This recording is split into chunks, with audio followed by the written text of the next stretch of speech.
West Indies Cricket, Caribbean Cricket Podcast. West Indies Cricket, Caribbean Cricket Podcast. West Indies Cricket, Caribbean Cricket Podcast. I'm one half the Caribbean Cricket Podcast, Machel St. Patrick here. Welcome back to another quick one. The thing is, I'm supposed to leave the house in the next 45 minutes. I need to go hold a quick fresh, put on some clothes and bounce because I'm about to go see later on tonight. I'm going to see Trevor Noah talk about his new book that's out. Caribbean Cricket Podcast. We're cultural out here. Big up Trevor Noah. But that notwithstanding, here to drop a little quick episode. You can see by the description of the video below, it's about Joshua Da Silva. I've been meaning to do this video for the longest while, to be honest. When I go back through my content plan, yes, Caribbean Cricket Podcast has a loose content plan. Usually what happens is I get a scrap of piece of paper and just write down things that we could do episodes on. Then I forgot that I've written that stuff down. Then usually I lose the piece of paper. And then about 3 weeks later, I'm like, weren't we supposed to do something? So anyways, when I dropped the last video, which was obviously reviewing the first test, previewing the second test between West Indies and Bangladesh, and Santoki's put out a few tweets about Craig Brathwaite in the last 24 hours. And we've had a lot of people under the last video and in recent videos, to be fair, and today as well, say, oh, Joshua Da Silva, his position should be under threat, dropping too many catches, da-da-da-da-da-da. So I said to myself, right, I've got about 12 minutes. I've got 12 minutes to record this, download it. I'm even going to upload it on the way to the Trevor Noah show. I'm dedicated to this thing, you know. And I was like, let me just chat on this one quick. So there's a thing in West Indies cricket where we have what we call recency bias. There's two things which plague about 97% of all West Indies supporters. One, they don't study anything. They don't actually study.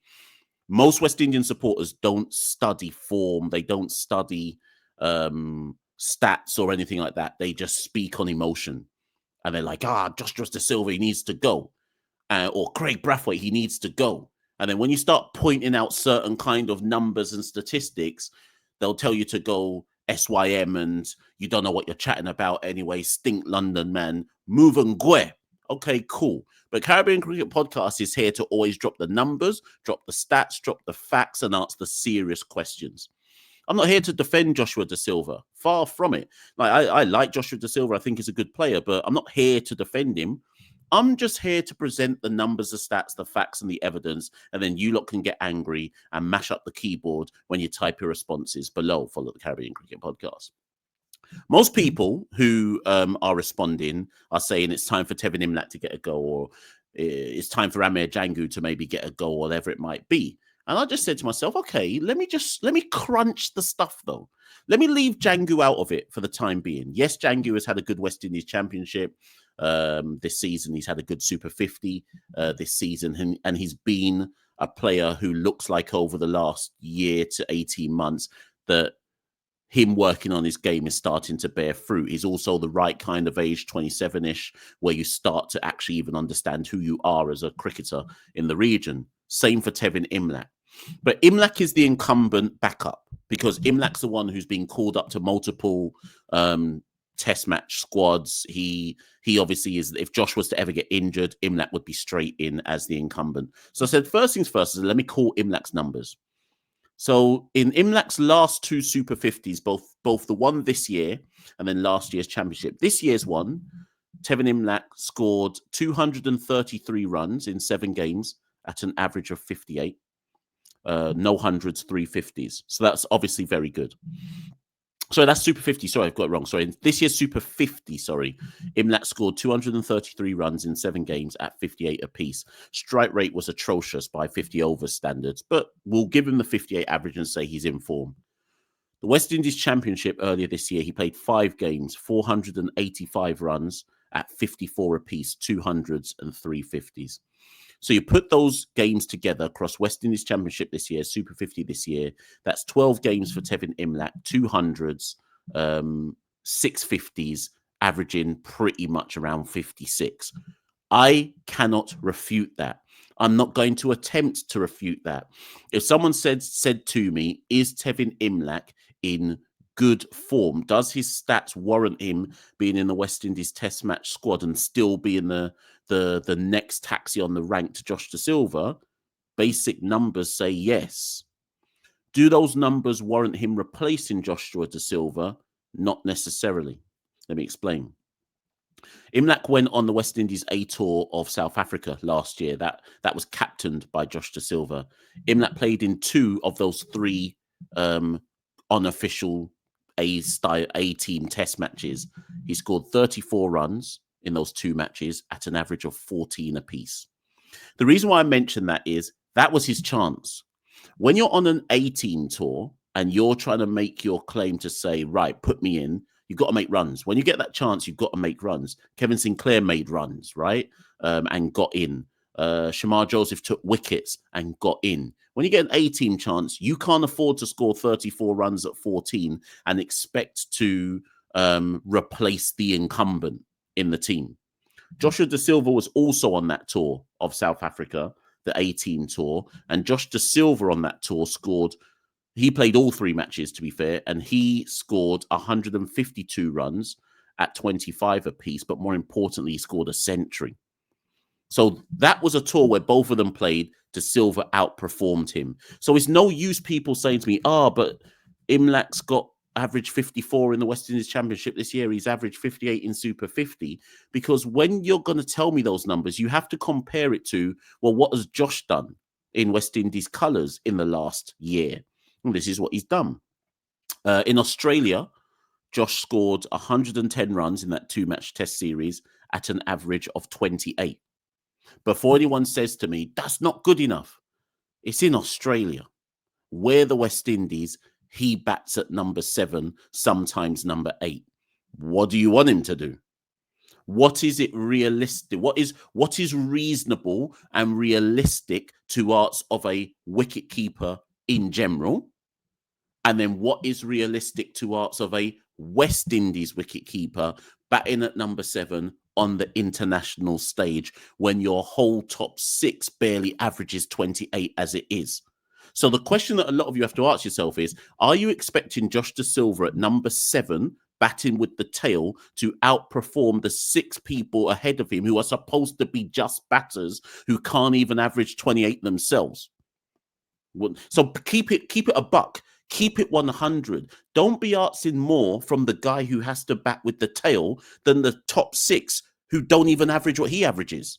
That don't make no sense. So if you're going to say drop Josh Da Silva, you best be dropping bare man in the top 6 then. Because if you're telling me that your wicketkeeper averaging 20, a West Indies wicketkeeper averaging 28 in Australia isn't good enough, then I've got something to tell you. You don't understand West Indies cricket. You don't understand this thing. You're still stuck in the 70s or the 80s, or you're looking at man like Rishabh Pant. You must be looking at man like Jamie Smith and thinking that's what a West Indies wicketkeeper's going to do. Then I said, let me look at England. In England, so bear in mind, he averaged 28 in Australia. In England, Josh scored 159 runs in that 3-match test series at an average of 32 with 150. I said, but wait, men are really coming to me and Santoki and saying drop Josh Da Silva, but the man averaged over 30 in England, a West Indies wicketkeeper. A West Indies wicketkeeper. So a West Indies wicketkeeper went to Australia, the number 1 team in the world, and averaged 28 at number 7. Went to England and averaged 32 at number 7. And people are saying, drop him. Drop him. He's not performing. So what do you want him to do? I'm going to get to South Africa, but before I get to South Africa and agree that he was down bad in South Africa, only 34 runs at 11 in the test match series in the summer, right? That means that Josh has had 6 test Josh has had, 2 test matches versus Australia, 3 versus England, 2 versus South Africa. The 2 in Australia, he averaged 28. The 3 in England, he averaged 32. South Africa, he was rubbish. He averaged 11. And we got 1 more test match against Bangladesh. Obviously, he was down bad in that first test, right? What do you want from him? Be realistic. Be realistic. What is it that you want from him? Or do you have another problem with him? What is it that you want from Josh Da Silva that you think another wicketkeeper batter batting at number 7 with the tail can do? More time. Do you know why I think people hold Josh to a higher... Well, there's several reasons, but do you know why I think people hold Josh to a higher level of accountability than others in the team? Because more time Josh has to rescue our innings with whoever's at number 6 and number 8. Think how many times you see Josh Da Silva come in and it's like, boy, I hope he can do something to rescue this innings. And then when he doesn't, man cuss. He's not performing. He's not producing. How many times in his career, someone go crunch the numbers, how many times in Josh's career has he been able to come in at number 7 for the West Indies and the score is something like 300 for 4, 300 for 4, that makes no sense, 300 for 5? How many times in his career has he been able to come in with the West Indies up, dominating and on top? Versus how many times does he have to come in at number 7, sometimes number 8, and rebuild or save an innings which has gone down bad, down terrible, down horrendous? I think some of you are holding Josh to an unrealistic metric. That doesn't mean he's exempt. So let's not get twisted.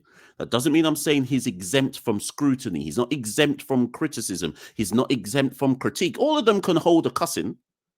Craig's holding a big cussing right now. Everyone can hold a cussing, but are you realistic with your cussing?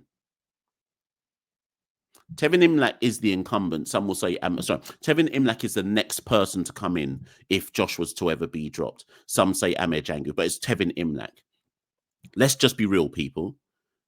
Averaging 54 in the West Indies Championship, right?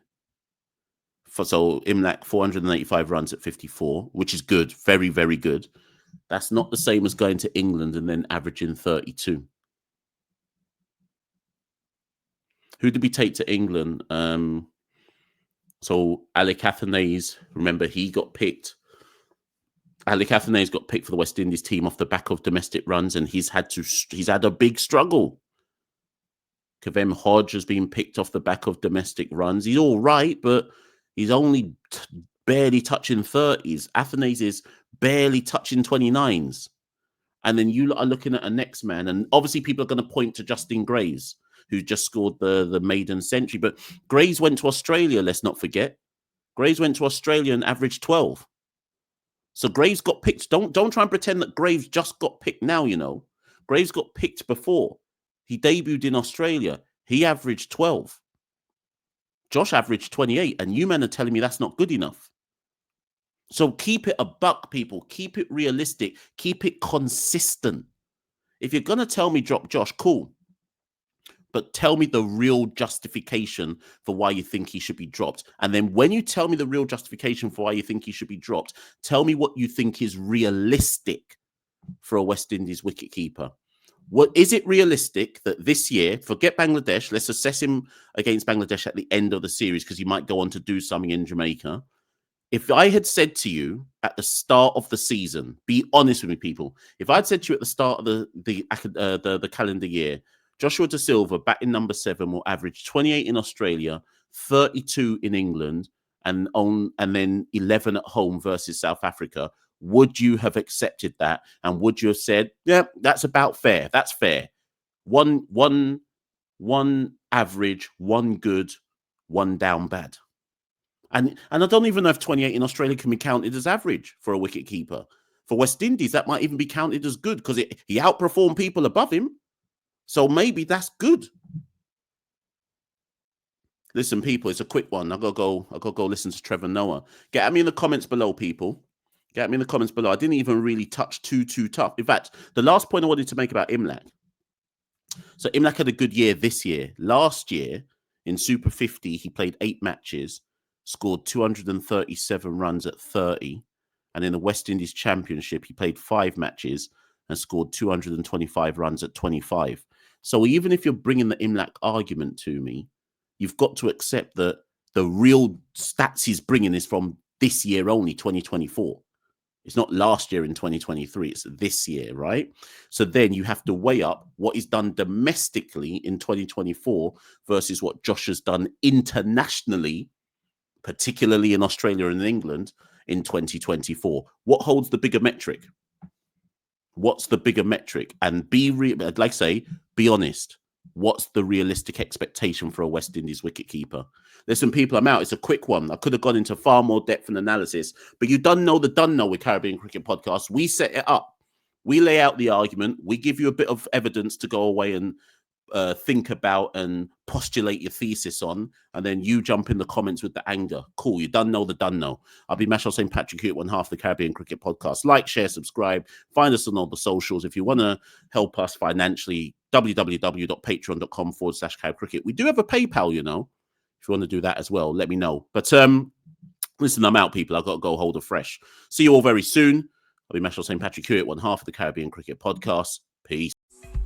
West Indies Cricket, Caribbean Cricket Podcast. West Indies Cricket, Caribbean Cricket Podcast.